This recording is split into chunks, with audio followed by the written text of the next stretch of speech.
So what happens after all these natural resources are turned into products? Well, it moves here for distribution. Now, distribution means selling all the toxic contaminated junk as quickly as possible. If this isn't classroom material, I don't know what is. The goal here is to keep the prices down, keep the people buying, and keep the inventory moving. How do they keep the prices down? Well, they don't pay the store workers very much, and they skimp on health insurance every time they can. In a free society, all workers are paid based on supply and demand. If a high school kid works at a cash register, how much is it really worth? And the supply of high school kids willing to work at cash registers is very high. And why should the business pay for a high school kid's health insurance? It's all about externalizing the costs. What that means is that the real costs of making stuff aren't captured in the price. Stop. She doesn't know what externalizing costs means. Externalizing costs means imposing a cost on a third party. It has nothing to do with employee wages. In other words, we aren't paying for the stuff we buy. I was thinking about this the other day. I was walking to work and I wanted to listen to the news, so I popped into a Radio Shack to buy a radio. I found this cute little green radio for $4.99. I was standing there in line to buy this thing, and I was thinking, how could $4.99 possibly capture the cost of making this radio and getting it into my hands? The metal was probably mined in South Africa. The petroleum was probably drilled in Iraq.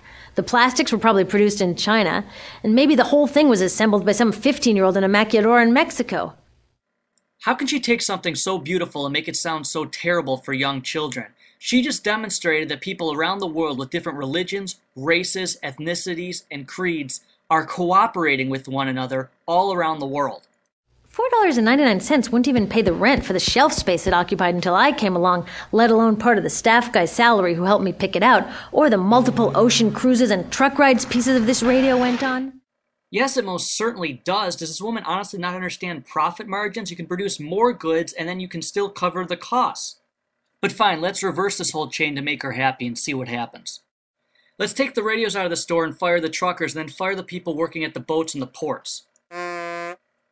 Then we can take all the radios off the shelves, have the kid in Mexico who was putting together the radios go back to working at a drug cartel, and we can have the person from China start working in a rice paddy again. We can then go back to tanking the Iraqi economy because we won't be using their oil. The South African person can go live in a hut, and you can sit in the line and think about that radio, that it's only costing $4.99. And you can put that radio back and feel happy about yourself that you just made Radio Shack go out of business, and that clerk, that high school kid who wanted a summer job, well, he's going to get fired too.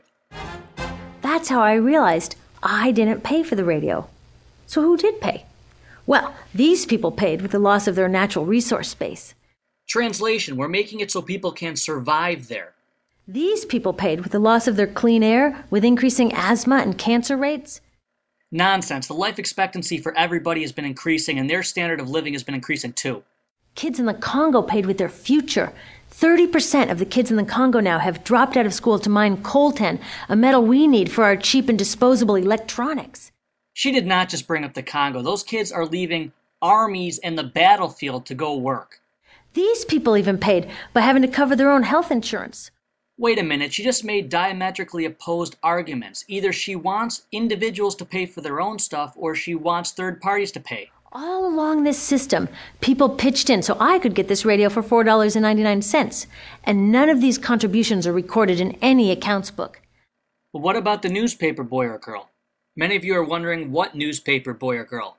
Well, if you buy a $5 radio instead of, say, a $10 radio, you have a savings of $5, and you can use that extra savings of $5 to buy other goods and to make other people's jobs possible. For example, you can buy a newspaper which employs the newspaper boy. What would happen to the newspaper boy if the radio sold for $10 instead of $5? That's what I mean by the company owners externalized the true costs of production.